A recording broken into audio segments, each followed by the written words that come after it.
Coordinates in स्पेसको third भिडियोमा चाहिँ हामी लाइन रिलेटेड नै केही अरू प्याटर्नको क्वेसन्सहरू हेर्दैछौँ र फर्स्टमा चाहिँ हामी point of intersection of two lines यो रिलेटेड हेर्छौँ र यसलाई चाहिँ म क्वेसनैबाट एक्सप्लेन गर्छु। जस्तै क्वेसन छ the point of intersection of lines, एउटा लाइनको इक्वेसन दिएको छ र अर्को लाइनको इक्वेसन दिएको छ इज र चारवटा अप्सन दिएको छ। अब म यसलाई सल्भ गर्छु। जस्तै हामीलाई फर्स्टमा एउटा लाइनको इक्वेसन के दिएको छ x - 5/3 equals y - 7/-1 equals z + 2/1 यो हामीलाई इक्वेसन दिएको छ। अब यसलाई म इज इक्वल्स टु k भनेर सपोज गर्छु। अब यसलाई र k लाई इक्वेट गर्ने भने x इक्वल्स टु 3k + 5 यो आउँछ, y इक्वल्स -k + 7 आउँछ, z इक्वल्स टु k - 2 आउँछ। अब यो XYZ ले त यो लाइनलाई अभियसली सेटिस्फाई गर्छ किनभने हामीले इक्वेट गरेर निकालेको। यहाँ यो x लाई यहाँ, y लाई यहाँ, z लाई यहाँ हाल्ने भने यसलाई सेटिस्फाई गर्छ र हामीले k को डिफ्रेन्ट भ्यालुज हाल्दै जाने हो भने यो लाइनमा लाई गर्ने डिफ्रेन्ट पोइन्टहरू हामीले पाउँछौँ क्या। जस्तै k को भ्यालु 1 हाल्यो भने यो लाइनमा लाई गर्ने एउटा पोइन्ट पाउँछौँ, k को भ्यालु 1/2 हाल्यो भने अर्को पोइन्ट पाउँछौँ। भनेपछि डिफ्रेन्ट भ्यालुज अफ k ले हामीलाई यो लाइनमा लाई गर्ने डिफ्रेन्ट पोइन्टहरू जेनेरेट गरेर दिन्छ। भनेपछि हामीले यो जुन कोअर्डिनेट छ नि XYZ यसलाई यो लाइनको प्यारामेट्रिक कोअर्डिनेट पनि भन्न मिल्छ। अब हामी के सपोज गर्छौँ भन्दा यो जुन कोअर्डिनेट छ XYZ यो नै हाम्रो यो लाइन र यो लाइन बिचको पोइन्ट अफ इन्टरसेक्सन हो भनेर हामी सपोज गर्छौँ। त्यसपछि भनेपछि के हुन्छ यो पोइन्टले त यो लाइनलाई पनि सेटिस्फाई गर्नुपर्छ नि यदि पोइन्ट अफ इन्टरसेक्सन हो भने। अब कुन पोइन्ट अफ इन्टरसेक्सन हो निकाल्न हामीलाई के चाहिन्छ भनेपछि हामी सेकेन्ड लाइनमा यो पोइन्टलाई लगेर हाल्छौँ र k लाई निकाल्छौँ। सेकेन्ड लाइनको इक्वेसन छ x + 3/-36 is equals to y - 3/2 equals z - 6/4। अब मैले यदि XYZ लाई यहाँ हालेँ भने हामीले k को भ्यालु निकाल्न सक्छौँ। म दुईटा यो रेसियोलाई मात्र लिन्छु, y र z वाले। y को ठाउँमा म के हाल्छु -k + 7 -3/2 is equals to z को ठाउँमा म के हाल्छु k - 2 - 6/4। यो भनेको -k + 4/2 equals k - 8/4। -4 + 4 = 16 equals 2k - 16, 8k equals 32। Therefore 6k equals 32, k is equals to 32/6 which is equals to 16/3। k को भ्यालु आयो भनेपछि अब हामीले कोअर्डिनेट निकाल्न सक्छौँ। x कोअर्डिनेट के हुने रहेछ 3 × 16/3 + 5, 3 र 3 कट्यो भनेपछि x कोअर्डिनेट 21। त्यस्तै गरी y coordinate y is equals to -16/3 यहाँबाट हाल्दैछु -16/3 + 7, 7 × 3 = 21 भनेपछि यो 5/3 हुने भनेपछि y कोअर्डिनेट के रहेछ 5/3। त्यसपछि z कोअर्डिनेट z भनेको के छ k - 2, k भनेको हाम्रो 16/3 - 2 सिट यो हाम्रो 16/3 भनेपछि 3 × 6 10/3 z कोअर्डिनेट आयो हाम्रो 10/3। भनेपछि यो दुईटा लाइनको पोइन्ट अफ इन्टरसेक्सन के रहेछ यहाँ पोइन्ट अफ इन्टरसेक्सन x 21 5/3 र 10/3 यो हाम्रो पोइन्ट अफ इन्टरसेक्सन रहेछ। यसलाई मैले I माने। यो दुईटा लाइनको पोइन्ट अफ इन्टरसेक्सन यो रहेछ।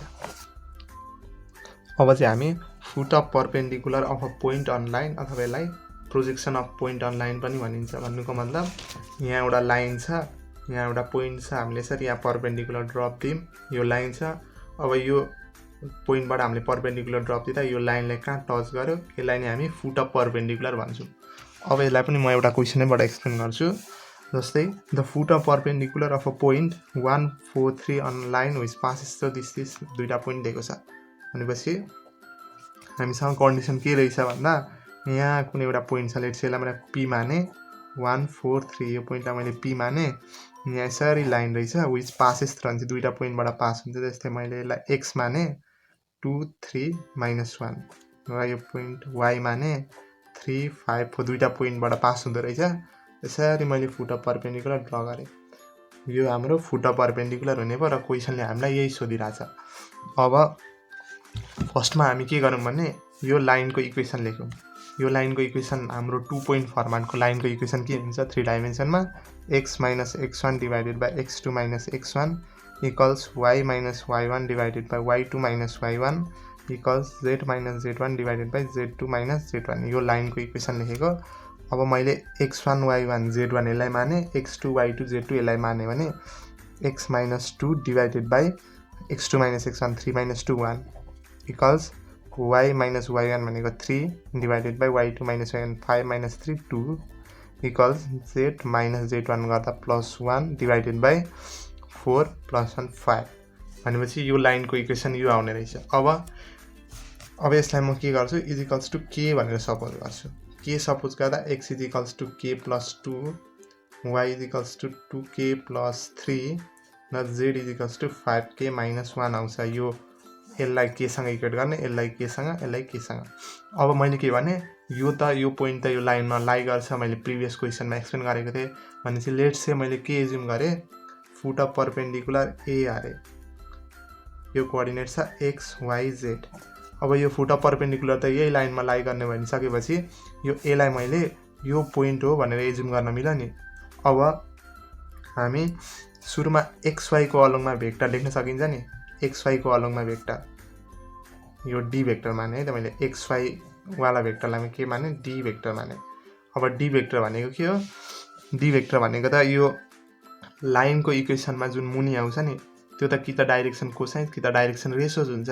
भनेपछि यसकै पछाडि मैले आइजेके लगाइदिएँ भने त्यो लाइनको अलङमा मैले भेक्टर पाउँछु। भनेपछि xy लाइनको अलङमा भेक्टर के हुने रहेछ, आई क्याप, यसको अगाडि आई, यसको पछाडि जे र यसको पछाडि के 5k क्याप। अब म pa भेक्टर लेख्छु, pa भेक्टर लेख्ने भने के हुन्छ, x माइनस 1 हुन्छ नि pa भेक्टर लेख्ने भने pa x माइनस 1। अब x भनेको त के छ k प्लस 2 भनेपछि k प्लस 2 माइनस 1 गर्ने भने k plus 1 I cap plus y minus 4 y भनेको 2k प्लस 3 भनेपछि यो हाम्रो y 2k minus 1 j cap plus त्यसपछि z माइनस 3 z भनेको 5k भनेपछि 5k माइनस 4 k क्याप। यो हाम्रो pa को अलङमा भेक्टर हो।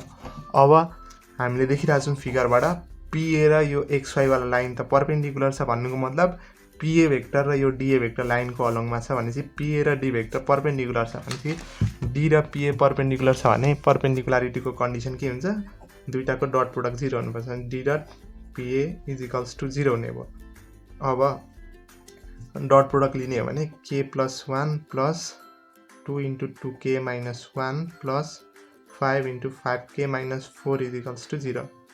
और अब 5 5 25 2 2 4 25 4 29 30k त्यसपछि minus 20 minus 22 is equals to 21 आउने भयो।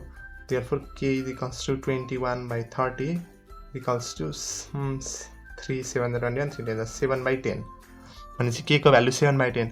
अब फुट अफ परपेन्डिकुलर त के हो, x को भ्यालु के छ k plus 2 is equals to k भनेको कति आयो हाम्रो 7/10 प्लस 2 भनेपछि कति हुने रहेछ 27/2 भनेपछि फुट अफ परपेन्डिकुलरको x कोअर्डिनेट 27/2 र y हाम्रो के छ 2k प्लस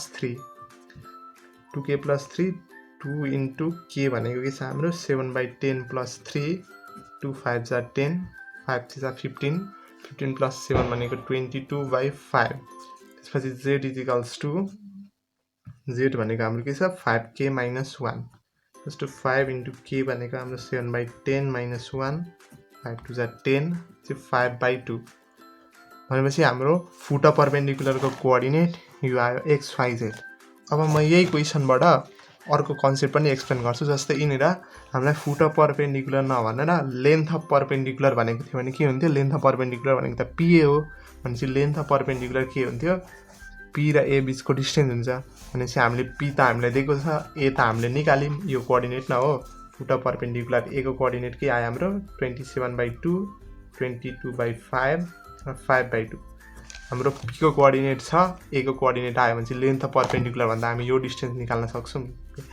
अब यही क्वेसनबाट म image of a point in a line पनि एक्सप्लेन गर्छु। Image of a point in a line म यो कन्सेप्टलाई पनि यही क्वेसनबाट एक्सप्लेन गर्छु। जस्तै क्वेसनले के भनेको छ भन्दा फाइन्ड द जस्तै क्वेसनले के भन्न म क्वेसन लेख्छु फाइन्ड द ओके क्वेसनले के भनिरहेछ भन्दा find the image of a point 1,4,3 on a line which passes through यो दुईटा पोइन्ट दिइरहेछ भने चाहिँ क्वेसन ठ्याक्कै हाम्रो डेटा त सेम छ पोइन्ट सेम छ अगाडिको क्वेसनसँग पोइन्ट र यो विच पासेस थ्रु वाला डेटा सेम छ भने चाहिँ अब यसको फिगर के हुन्छ भन्दाखेरि जस्तै यहाँ एउटा लाइन छ यहाँ पोइन्ट छ अघिकै पोइन्ट हो 1,4,3 यो लाइन छ P23 -1 बाट पास गरिरहेछ Q354 बाट पास गरिरहेछ। अब इमेज भनेको त जस्तै यसलाई मैले मिरर सम्झिने हो भने यसको इमेज त कतै यहाँ भन्छ नि यसरी P' X Y Z मलाई यही कोअर्डिनेट निकाल्नु छ यो पोइन्टको इमेज यो लाइनको अबाउटमा। अब इमेज दिँदाखेरि त यो परपेन्डिकुलर डिस्टेन्स यसरी परपेन्डिकुलर ड्रप दिने हो भने यो डिस्टेन्स र यो डिस्टेन्स सेम हुन्छ किनभने इमेजमा त्यही हुन्छ। यसलाई मिरर जस्तो कन्सिडर गर्ने भने यो पोइन्टको इमेज यहाँ आउँछ। अब यो डिस्टेन्स इक्वल हुन्छ। अब यो त फुट परपेन्डिकुलर नै हो नि त्यो त हामीले अहिले भर्खर निकालेको थियौँ फुट परपेन्डिकुलर अघि क्वेसनमा निकाल्यौँ नि देन क्वेसनको डेटा लगभग सबै सेम छ भनेपछि ए हामीले निकालेको थियौँ ए कति आएको थियो हाम्रो 27/2 22/5 र 5/2 आएको थियो भनेपछि हामीलाई पी को कोअर्डिनेट निकाल भनेको छ किनभने इमेज भनेको त पी ड्यासको कोअर्डिनेट निकाल भनेको छ किनभने यो त इमेज हो। अब हामीले यहाँबाट क्लियरली देखिरहेको छौँ यो जुन पोइन्ट ए छ यो पी र पी ड्यासको मिड पोइन्ट हो नि किनभने इमेज लिँदाखेरि त यो र यो बिचको डिस्टेन्स जति छ ए र पी बिचको डिस्टेन्स जति छ ए र पी ड्यासको डिस्टेन्स त्यही हुन्छ इमेज लिँदाखेरि भनेपछि A will be the midpoint of P and P dash भनेपछि अब हामी मिड पोइन्ट फर्मुला लगाउने हो भने मैले यहाँ लेखेँ A is the midpoint of P and P dash चाहिँ मिड पोइन्ट फर्मुला लगाउने हो भने हाम्रो ए को कोअर्डिनेट छ 27/2 22/5 5/2। अब पी ड्यासको कोअर्डिनेट XYZ पी को कोअर्डिनेट 143 छ भने हाम्रो मिड पोइन्ट फर्मुला लगाउँदा x + 1/2 y + 4 / 2 र z + 3/2 हाम्रो मिड पोइन्ट फर्मुला लगाउँदा यो हुने भयो।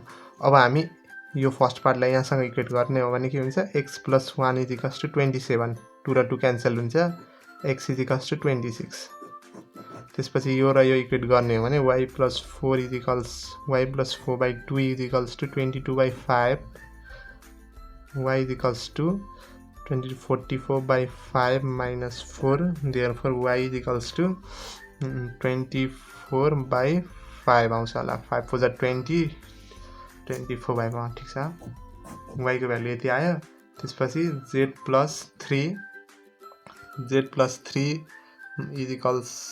= हाम्रो 5 आउँछ therefore z = 2 आउँछ भनेपछि हाम्रो इमेज के हुने रहेछ इमेजको कोअर्डिनेट p' 26, 24/5, 2 हाम्रो इमेज यो हुने रहेछ p को इमेज अलोङ दिस लाइन।